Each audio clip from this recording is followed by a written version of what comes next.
In this video, I'm going to show you how to replace your parking brake shoes on this Ford F-150. We are working with the early half of this generation, so 2009 to 2011. In 2012 to 14, there are different parking brake shoes, so make sure you have the right ones for your truck. Having said that, if you need these or any other parts, check us out at oneauto.com. Let's get started.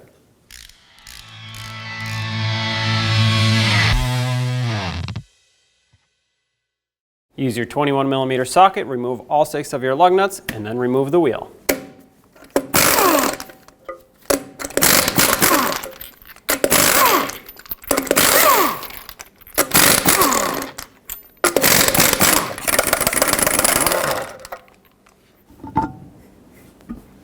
Use a 10mm wrench or socket, break free this slider pin bolt. With this one broken free, let's move to the top one. Break this free now while the caliper is still securely mounted. This one has a vibration damper attached to it, which actually will help because it gives us something to grab onto. So remove this completely. We'll set it aside. Pull this back, leave it right here. Remove the bottom one the rest of the way.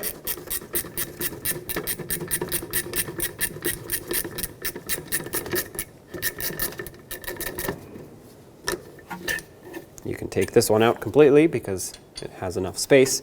With the help of a pry bar, let's pry this caliper piston in a little bit, just like this. Not all the way, just enough to get this caliper off of here. When you pry this off, pry from the bottom. This pad is stuck, so it's going to have to unseize. Basically, both pads need to swing up and out in order for this caliper to come out of here. There we go, just like that. Now you can swing it, unhook it from the top, and there we go. You can flip it over. We'll pull this bolt slider pin out and then set this up on the leaf spring. Basically what you're aiming for is to not put any pressure on this brake hose, so don't just let it dangle. Let's remove the pads. On the inner one, you can just pull straight out. It should pop out. It's clipped in with these little hooks. And then to remove this pad, the outer one, you can either pry on this. However, sometimes this is difficult because you're basically prying up against yourself. So what I'm going to do is flip this over, and I'm just going to use a hammer, tap on these 2 ears, and it'll slide the pad straight out. There we go. Set this aside. Now let's take off the rotor. Usually you can just wiggle it back and forth. If it does not let you pull it off, either it's seized onto the hub surface of the axle or the parking brake shoes are grabbing it and don't let you pull it off. If you think it's seized onto the hub, you can use these 2 bolt holes and stick 2 bolts through, pull this away. If you think it's the parking brake shoes, I will show you in a second where you can contract them, de-adjust them so you can have them release the brake rotor. For me, it comes right off as it should.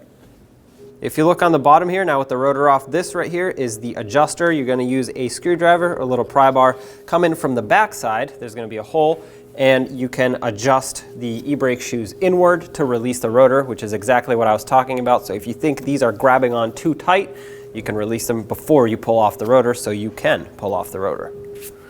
With a screwdriver, I'm going to turn this in, well, from my direction upwards. If you're going from the back side, it would be down, but basically what I'm trying to do is remove pressure off of these shoes. As I remove pressure, it'll make it easier for me to remove these springs. I'm just going to go all the way or until this adjuster is no longer applying pressure to both ends. You can use a screwdriver or a little pry bar to do this, whatever works best for you. Also, I have this is coated in oil for me. There's an axle seal leak, which of course we are addressing, but this is making it so that, for me, this turns very easily. Often, if these are not serviced properly, they get rusty. So what you can do in that case is spray it with some rust penetrant, work it back and forth, and hopefully you can free it up. To remove this spring, I'm going to pry it away from the shoes just a little bit, and there are multiple ways of doing this. I like to use some locking pliers. These seem to be a little too large, so I'm going to use my smaller ones. Needle nose locking pliers work great for this because you can clip them on nice and tight and then pull on the spring, pry it right off of here. When you remove it, make sure that you note which direction it goes in. This one is symmetrical on both ends, so it doesn't matter which way you put it back. Now you can pull out on the two shoes, remove the adjuster. We'll obviously clean this up thoroughly, set it aside. Now for the top spring, same theory. I'm going to pry it away, clip it with my needle nose locking pliers, and hopefully it works out. Sometimes they're a little stiff. There we go. Pull it out and away. Now you can unclip it from the other side, or unhook it, I should say.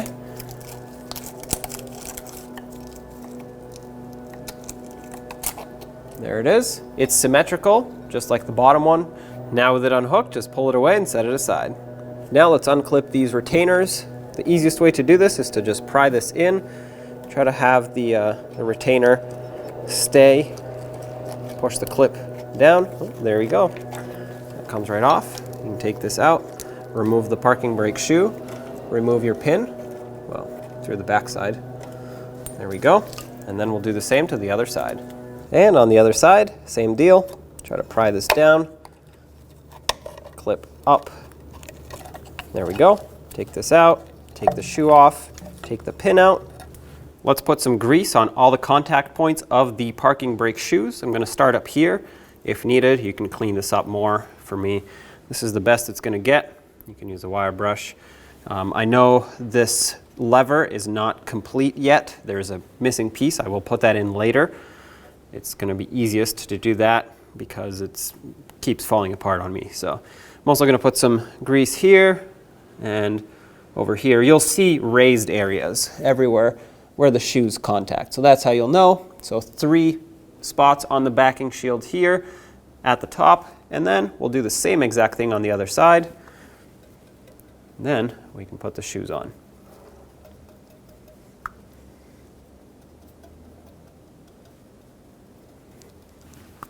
I'm going to put the pin through the back side, just like this. I'm actually going to take a large C-clamp and just clamp this shoe on.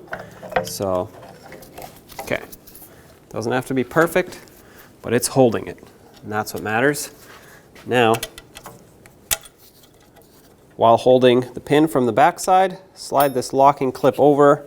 I like to take a pry bar and line it up, press it through. If you can spin the pin from the back side, go ahead. If not, you can grab it with some needle nose pliers, very gently twist it as you push this in, but a lot of times that gets complicated because not only could you rip the head off of this pin, but it could also just spin the whole thing over and over and over without actually turning just the pin and locking it in. So try your best to put pressure just on the side of this without slipping, of course, and then from the back side, slowly turn the pin until it locks in. And do the same to the other side shoe. The only difference on this side is because it doesn't have a deeper hole for the pin, you can most likely just hold it on like this as you're trying to get it on, so no need for a C-clamp.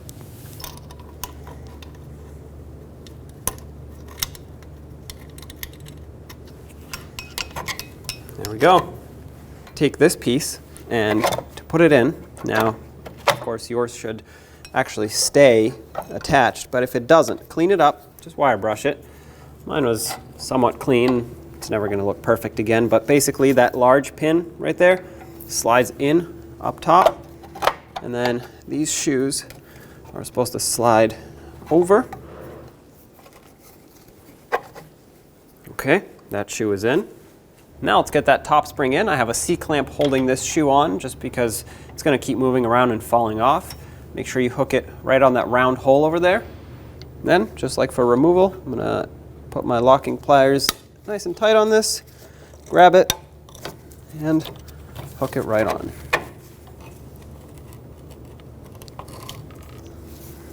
Okay, release it. It's not completely in, so be careful. Put your pry bar up against it and tap it in. There we go. Make sure it's seated, which it is. Now let's take care of the adjuster before we put it in. Of course I have a new one, even though my old one was in good condition, but I got a new hardware kit, comes with the adjuster, so that's great. You do have to lubricate it, so pull this end off and I'm going to add some of the provided grease, which happens to be white lithium grease, but you could just use brake grease if that's what you have. And if your old one is seized and in poor condition, replace it or unseize it and lubricate it enough to where it'll function properly. I'm going to put a bunch of this grease on the threads, and then I'm going to use the adjuster part of it, the threaded gear here, to work that grease into the threads. It's important that it gets kind of all over the threads so that it does not seize in the future. I'm going to bring it all the way down, then add some grease up top here where there isn't any, and then bring it back up. And that should be all set. There we go. You don't need a whole lot of this. You just need to coat it and then let the threaded part do its job and kind of work the grease in there. I'm going to put the extra grease on the bottom here so that it can have a little reserve, kind of. Slide it through, and then take the adjuster, we'll slide it in here. It doesn't really matter which direction you put it in. If you want to put it in the same exact direction as before, for me I actually think it was this way, so I'm going to do that. But they're not self-adjustable like rear drum brakes, so it doesn't really matter. Anyway, now that this is in, let's put the spring in so that this holds it together. To put the spring on, I grab it with locking pliers, hook it on one end, bring it over, hook it on the other end. This is a very weak spring. And there you have it. That's installed. Now it is time to adjust these parking brake shoes, but not until the rotor goes on, so that we know how far to get them. And you don't have to get them perfect with the rotor on, because right behind here there's that hole, which, by the way, my kit for the hardware came with a new cover. It's very important that you put that back so water doesn't make its way in. I'm going to put this plug in from the back side. If needed, I can take it back out to adjust the parking brake later. For now, I can do it through here as I'm putting the rotor on. Before I coat the hub in anti-seize, I'm going to put the rotor on just so I can make sure the parking brake shoes are properly adjusted.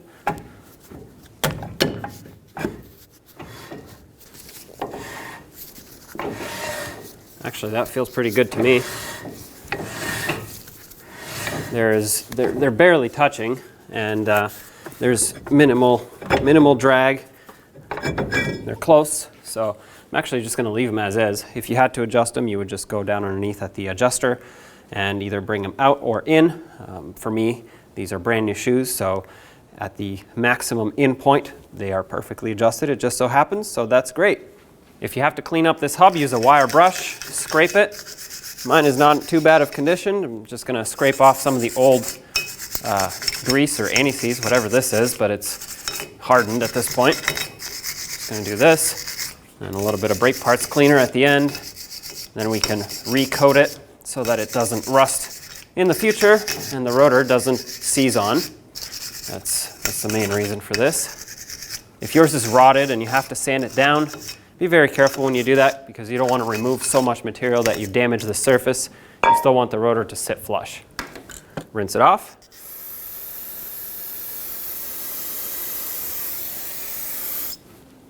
Dry it off.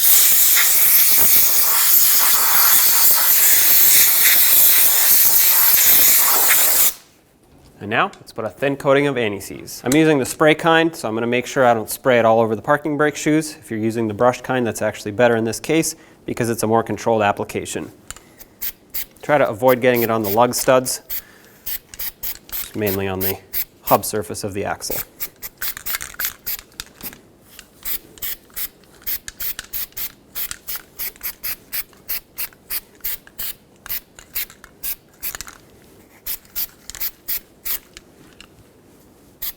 Take a pry bar, pop these shims off.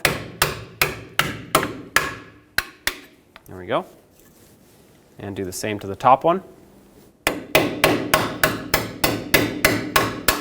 Sometimes they're a little rusty here, that's why it's important to clean this up very well. However, when you clean it, don't sand too much. If you sand too much, you need a new backing plate, because this is not just the caliper bracket, or, well, the area where the pads slide, but it's also the backing plate. So if you sand too much, you remove too much material, now those shims are floating, not good. So you just want to clean it up lightly. I'm going to start with a wire brush. If that is not enough, then I will very gently sand or use a file, but you don't want to just grind it down. I'm going to wet this down with some brake parts cleaner to prevent the dust.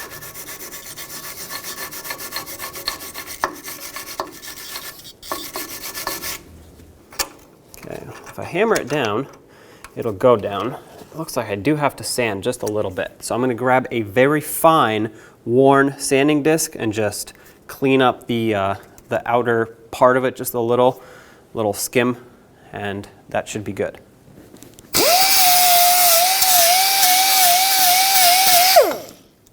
I'm happy with this. Let's put some grease on so that it hopefully slows the rust down a little bit.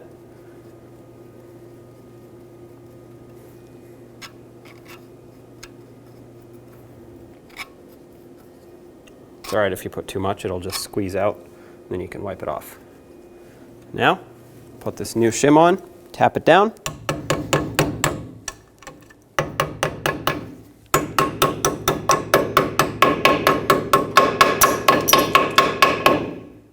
That's perfect. Let's do the same to the top one.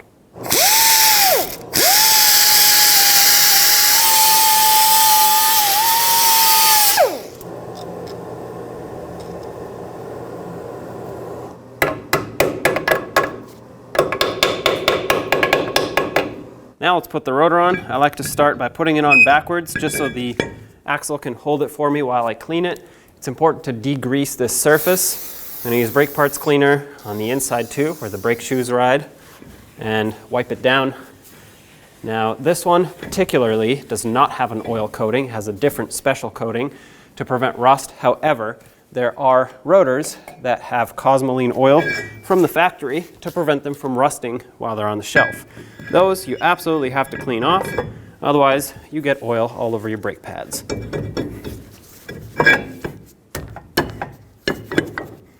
Slide it down all the way, clean this side.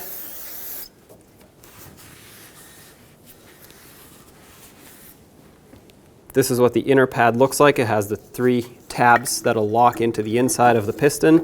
Sometimes these are a little tricky to get in. You have to line it up and press it in. There we go.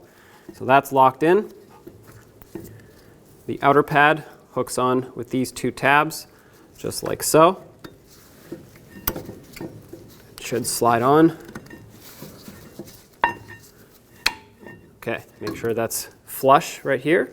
It's pushed in all the way.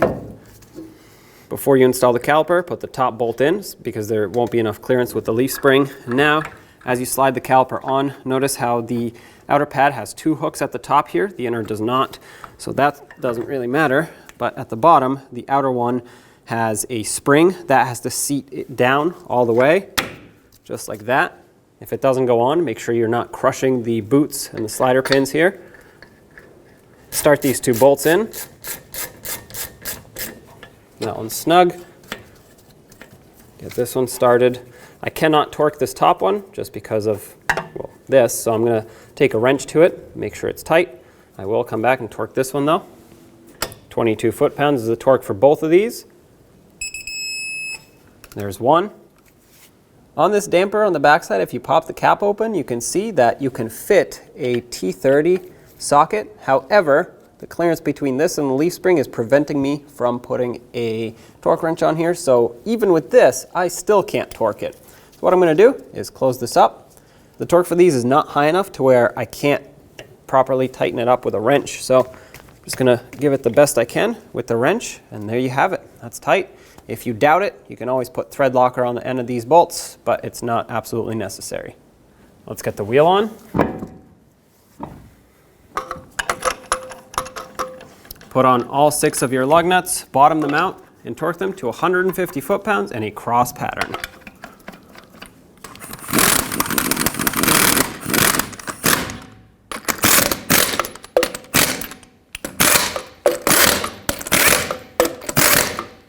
$150 in a cross pattern. Here we go.